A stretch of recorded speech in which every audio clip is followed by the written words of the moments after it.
各位老友記，各位觀眾朋友，大家好，歡迎返嚟歲月真言。今日係2026年嘅一日，歡迎再次返嚟我嘅頻道。今日要同大家傾嘅話題可能會有少少扎心，甚至會打破好多人幾十年嚟嘅固有觀念。但係我保證，如果你可以耐心聽完，絕對會對你嘅下半世有莫大嘅幫助。今日嘅主題，人老先醒覺，原來兄弟姊妹之間根本冇真感情。所謂血濃於水，係晚年最大嘅騙局。守住呢三樣，下半世你就贏啦。好多人聽到呢個標題，第一時間可能會覺得，哇，你講到咁絕，兄弟姊妹係同一個阿媽生出嚟嘅友，就細玩到大，點會冇真感情呀？但係各位，當我哋一步一步行入晚年，當父母都已經唔喺度，當我哋各自都經歷咗半世人嘅風風雨雨，你靜低心嚟問下自己，你同你屋企嗰幾個兄弟姊妹，而家仲有幾多真心話可以講？仲有幾多聯絡？有幾多個係逢年過節先至喺手機發張長輩圖？平時根本連個電話都冇。其實人老咗，經歷多咗，生離死別見得多，慢慢就會睇透人性。由細到大，我哋被教育長兄為父，老嫂比母，兄弟如手足。喺我哋10幾、20歲，甚至30歲嘅時候，大家都仲係好親密，因為嗰陣時大家都仲未有太大嘅利益衝突。但係當大家都結咗婚，有咗自己嘅另一半，有咗自己嘅仔女，家庭嘅重心就自然會轉移。每個人都要為自己個小家庭打算，為自己嘅仔女籌謀。呢個時候，所謂嘅大家族其實已經名存實亡。等父母百年歸老之後，維繫兄弟姊妹之間唯一嘅嗰條紐帶就徹底斷咗。父母喺度，大家仲有一個共同嘅家可以返去聚下。父母唔喺度，兄弟姊妹嘅家就變成咗親戚嘅家。你去親戚屋企，仲可唔可以好似以前咁隨便？仲可唔可以打開個雪櫃就扣嘢食？唔得啦，因為你已經係客。呢個就係最殘酷嘅現實。有啲人甚至會因為父母留低嘅少少遺產，為咗幾多錢，邊個分多啲，邊個分少啲，搞到對簿公堂，連親戚都做唔成。你估呢啲戲碼淨係喺電視連續劇度先有？錯啦！喺2026年嘅今日，我哋身邊幾乎日日都上演緊呢啲遺產爭奪戰。以前講血濃於水，去到利益面前，往往變成前親過血。你以為你有事，兄弟姊妹會傾家蕩產嚟幫你？諗多咗啦。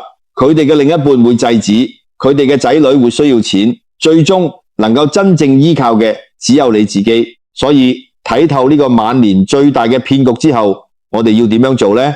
記住，下半世想過得好，一定要死死地守住以下呢3樣嘢，守得住你就係人生贏家。第一樣要死守嘅嘢就係你嘅老本，即係你嘅財產、你嘅積蓄、你嘅物業。人到晚年，錢唔係萬能，但冇錢就萬萬不能。你嘅老本就係你晚年生活最大嘅底氣，亦都係你最後嘅尊嚴。好多老人家有一種錯誤嘅觀念，覺得既然大家係兄弟姊妹，佢有困難，我借啲錢俾佢周轉下啦。或者兄弟姊妹嘅仔女要買樓、要結婚，做長輩嘅就大發慈悲，攞自己嘅棺材本出嚟資助。結果呢，肉包子打狗，有去無回。到你自己病咗，要睇醫生，要請看護，你去問兄弟姊妹還錢，佢哋就同你講：哎呀，我而家都好手緊呀，你體諒下啦。嗰個時候你叫天不應，叫地不聞，後悔都太遲。踏入2026年，整個社會嘅經濟環境、醫療成本都同幾十年前完全唔同。我哋面對緊嘅係養老成本直線上升。根據政府最新嘅施政報告同政策資訊，針對老友記嘅安老需求，其實已經出咗好多新措施。譬如話長者業主留換樓計劃，只要你係年滿60歲，持有資助出售單位滿10年嘅業主，就可以喺第二市場賣出單位，而唔需要補地價，換一個細啲或者遠啲嘅單位。呢個政策係咩意思啊？就係政府都鼓勵你將手上綁死嘅磚頭套現做流動資金，將啲錢揸喺自己手度，用嚟改善晚年生活。另外，而家跨境養老都非常流行，政府為咗推動大灣區養老，喺2025年底已經開始資助1000名合資格嘅長者返內地安老。無論你係選擇留喺香港用社區照顧服務券，而家已經增加到16000張，定係選擇用院舍券，甚至返大灣區嘆世界，所有呢啲選擇嘅背後都有一個大前提，就係你自己要有財務自主權。如果你將啲錢借晒俾兄弟姊妹，或者早早將物業轉名俾親戚，你連參與呢啲安老計劃嘅資格同本錢都冇。有啲老友記好天真，覺得我對佢咁好，到我有事佢一定會照顧我。各位，請你清醒下，久病床前無孝子，更何況係兄弟姊妹。當你失去自理能力，每個月需要幾萬蚊住安老院嘅時候，你估你嘅兄弟姊妹會唔會每個月夾錢養你？如果佢哋肯，佢哋嘅配偶又肯唔肯？就算肯，捱得幾多個月？所以守住老本就係守住你嘅生命線。有錢你就可以請最好嘅私家看護，有錢你就可以揀環境最好嘅安老院舍。呢個就係現實，非常骨感，但係非常真實。第二樣你要死死守住嘅就係你嘅遺囑自主權同財產分配權。講起立遺囑，好多老人家覺得唔吉利，忌諱去講。但係喺2026年嘅今日，如果你仲唔識得用法律武器保護自己嘅心願，你辛苦成世嘅心血隨時會落入一啲對你漠不關心嘅人手上。特別係對於一啲單身冇結婚或者冇仔女嘅老友記，呢點尤為重要。根據最新嘅法律政策動態同資訊，關於繼承法嘅改革已經成為社會熱話。法務部最新嘅民法繼承篇修正草案入面，最大嘅一個變革就係準備刪除兄弟姊妹特留分。呢個政策嘅改變背後有好深嘅社會意義。一直以嚟，舊嘅法律規定，就算被繼承人冇配偶冇仔女，佢立咗遺囑，話1毫子都唔留俾兄弟姊妹，法律都硬性規定要留返應計分嘅1/3俾兄弟姊妹作為特留分。但係時代唔同咗啦，現代社會家庭結構細，兄弟姊妹結咗婚之後各自獨立，好多人幾十年都唔見一次面，甚至關係惡劣。有啲老友記病到行唔到，兄弟姊妹都未去探過一次病，反而係身邊嘅好朋友、乾兒子或者長期聘請嘅工人姐姐日夜照顧。結果老友記走咗之後，嗰啲從來冇盡過力嘅兄弟姊妹突然之間跳出嚟，攞住張出世紙，話要分遺產，仲有法律保障嘅特留分。你話呢個世界公唔公平？所以而家嘅新法案精神就是要回歸遺囑自由，終結家庭紛爭。草案唔單止建議刪除兄弟姊妹嘅特留分，仲增訂咗特別貢獻制度，即係話邊個喺你生前長期照顧你、提供療養看護、付出最多勞力同心機嘅人，將來喺財產分配上就可以得到法律嘅肯定同額外補償。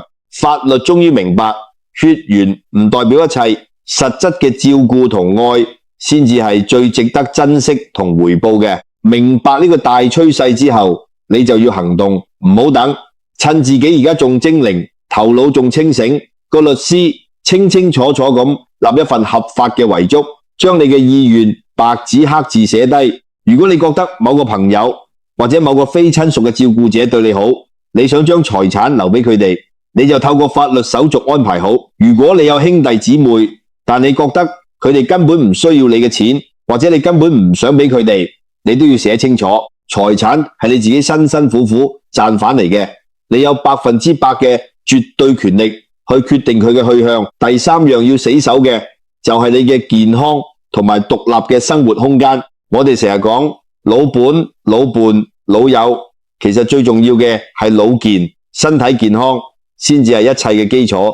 你有1000萬，但日日瞓喺張床度插滿喉管，你嘅生活質素依然係0。當你失去健康嘅時候，你絕對唔可以指望你嘅兄弟姊妹會成為你嘅免費全職看護。你細妹有自己嘅老公，有自己嘅仔孫，佢可能都要湊孫，佢自己嘅身體可能都周身病痛，佢有咩精力，有咩能力去照顧一個需要長期臥床嘅兄弟姊妹？就算佢肯，佢老公面色好唔好睇，佢仔女會唔會投訴，久而久之，原本幾好嘅感情都會喺屎尿屁同埋日夜操勞之中消耗殆盡。所以守住健康就係減少對任何人嘅依賴，平時食得清淡啲，做多啲運動，定期去做身體檢查，唔好為咗啲雞毛蒜皮嘅家族瑣事去勞氣。有啲人為咗兄弟姊妹之間嘅一句閒言閒語，或者為咗父母偏心，激到自己血壓高、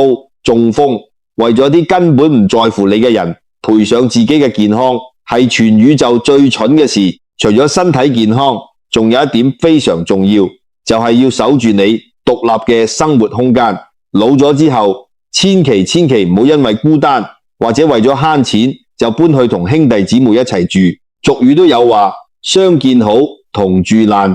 大家生活習慣唔同，後生嘅時候可能都夾唔埋，老咗之後脾氣仲古怪，住埋一齊一定火星撞地球。今日你嫌佢煮嘢太鹹，聽日佢嫌你睇電視太大聲，甚至會因為水電費點樣夾，廁所邊個洗，呢啲小事鬧到面紅耳赤，連最後少少嘅親情都冇害。記住，距離產生美。如果真係覺得自己一個人住有困難，2026年嘅香港其實已經有好多社區支援，政府將社區客廳增加到15個，仲有各種長者中心嘅服務，長者院舍照顧服務券都增加到1000張，仲有新建嘅700個安老宿位，加上錢跟人走嘅模式，你絕對有能力運用社會資源去解決自己嘅養老問題。用錢去買服務，乾手淨腳，唔需要睇任何人面色，更加唔需要欠兄弟姊妹嘅人情債。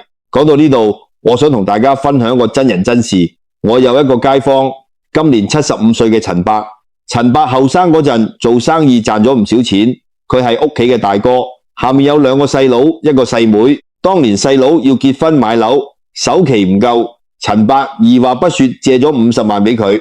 細妹想搞小生意，陳伯又科水30萬，點知去到前2年，陳伯中風，半身不遂，生意又一早結業，積蓄用得七七八八。陳伯諗住，當年自己幫過啲細佬妹咁多，而家自己有難，佢哋點都會伸出援手啦。結果大細佬話自己個仔啱啱失業，要幫手供樓，冇錢。細妹就話自己老公有病，自顧不暇，只係買咗個果籃上醫院探過一次。最令陳伯心寒嘅係，當社工介入，建議陳伯申請住政府資助嘅安老院，需要家屬簽署一啲文件嗰陣，幾個細佬妹互相推搪，個個都怕簽咗名就要承擔費用或者責任，避而不見。最後陳伯只可以無奈咁靠自己個女喺外國匯錢返嚟，請咗個私人看護，勉強過活。陳伯嘅事正正就係一個血淋淋嘅教訓。兄弟姊妹各自成家立室之後，佢哋嘅核心利益就只係得自己個家庭。你對佢哋嘅付出，佢哋會覺得理所當然。當你需要回報嘅時候，佢哋就會諸多推搪。我哋唔好去考驗人性，因為人性根本經唔起考驗。總結一下今日講嘅嘢，人老咗，千祈唔好再沉迷喺血濃於水呢個童話故事入面。